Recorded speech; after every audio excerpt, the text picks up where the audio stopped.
That's the one we glued back together. Again, put in the Camaro and picked up 200 RPM idle. Obviously, it was doing something.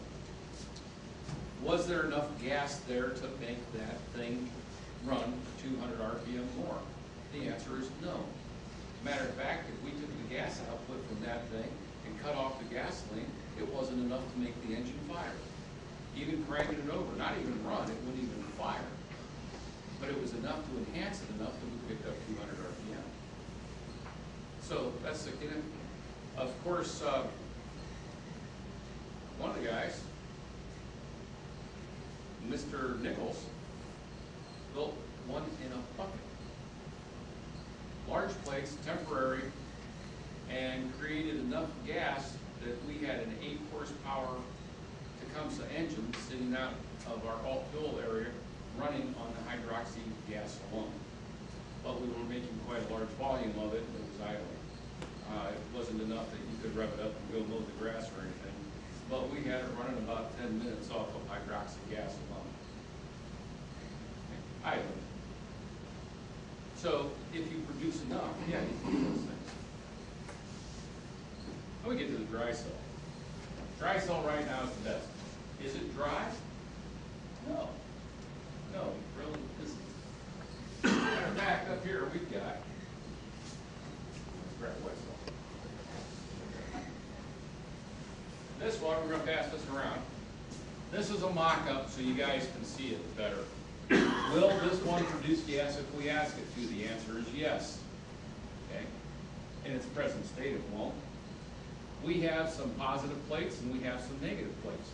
When you pass this around, you'll notice there's one plate in the middle that's different on this one corner. That's our positive plate. Then we have several plates stacked one direction and several stacked the other direction. Several of them are neutrals, they're not positive or negative. What we actually get into a bipolar, George is going to explain that shortly. And as we build that, we also end up with the outer two plates being negative. We actually have two cells in here. It's sharing a positive, and one cell's going one way and one's going the other way, with two negatives. So this is a two-cell setup. One of the problems with him, if you look at this, is he's got some plastic edging on here. Guys, where does electricity like to go when it's jumping off of something? A sharp edge? Yeah. So a lot of these run a lot of current because electricity is coming off of the edges of the plates. He's put an edging on here to try to insulate the sides of the plate to make it more efficient by reducing the electrical flow to make the same amount of hydroxy gas. But we have another way of eliminating that. Yeah.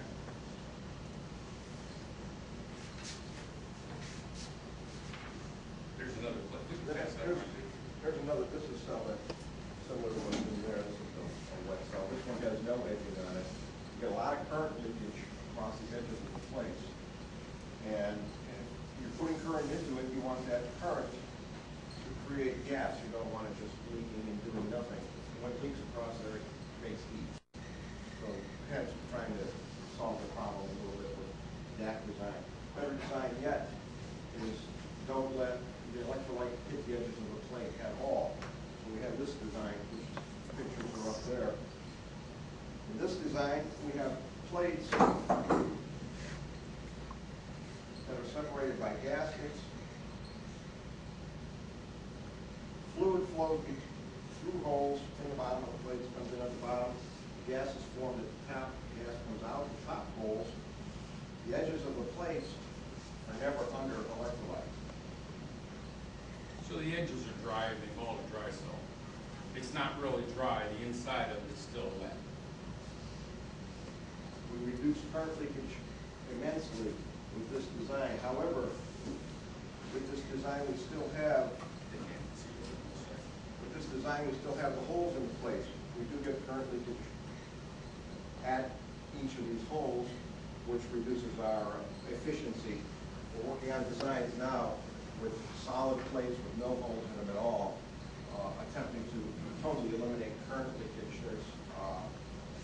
We're doing experiments in that area, and there are other people people that I'm aware of that are doing that too, with real good results. So this technology is evolving, it's moving along. The more people we get involved with this, the faster things will go. This is an example of a dry cell. This one's got some fluid in it yet, so pass this one. And turn it over, you'll find out it's not really dry. You'll get wet. Yeah, speaking about involvement in this, you know, it's hundreds of millions of dollars R&D and everything that automotive manufacturers are doing. What's their take on this? Their take is, They're ignoring it. well, that you have to maintain these, you have to look at. People are lazy. The public that buys automobiles are lazy. They don't want to do anything. They don't want to even check their oil. They're not going to look at stuff. The automotive manufacturers have to make a vehicle that will go 5 years, 50,000 miles and meet emission standards. Now, even with minor maintenance, they have to go more than that. They have to go up to 100,000 miles for certain things. This requires maintenance. You got to get out and make sure it's got fluid in it. How many times has somebody brought a car to you and said, my washers don't work when the bucket was empty? Okay. So folks in this room are inclined to get out and check these things. That's what we tend to do. Does the general public get out and check anything on their car?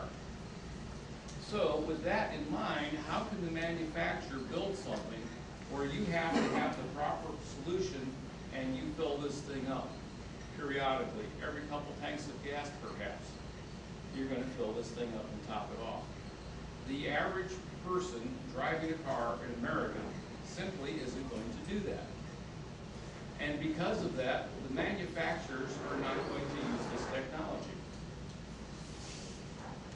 That's simple. There's political reasons for that too. Yes, there are. Board members of the car companies are also board members of oil companies. And not all of them really want better gas mileage. Yeah, if I was Chevrolet and I could build a car, it got 20 miles, 20% better gas miles, I'd have lines up from here to Chicago. Right. Well, that's a nice theory, but that's not realistic. It's going to happen for people like you and I. I'd buy that car too. But it's been proven with the American public, even just recently, when gas hit $4 a gallon, they were going and buying the little cars. As soon as it dropped back down to $2.50, the truck sales went back up and the small car sales dropped off again. The buying public's very fickle.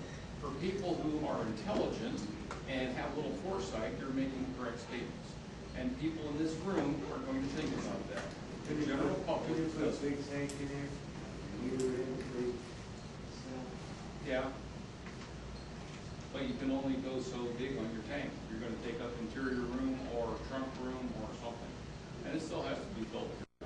That diesel beamer downstairs, you gotta add air gasket in it, Yep. and they're selling it. And there's a lot of people who don't buy that because of that.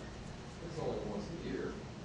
And they do that on a service, they do that, and most BMO owners, 95% or better. They're going to take it the in. dealer. They're going to take it in for an oil which change, and it's going to be taken care of, and they're never going to deal with it. They don't even know that it's This there. they have to deal with. And as far as if they built that car, the ridiculous thing is a lot of the Americans are more interested in the performance and such. Example, I used to have a 1986 Nissan Sentra. It had a 4-cylinder, it had a carburetor, it had a 5-speed.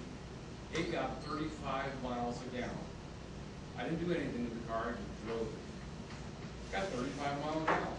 It was still doing that at 278,000 when it decided to bend all the valves. But I admit I didn't change the timing belt.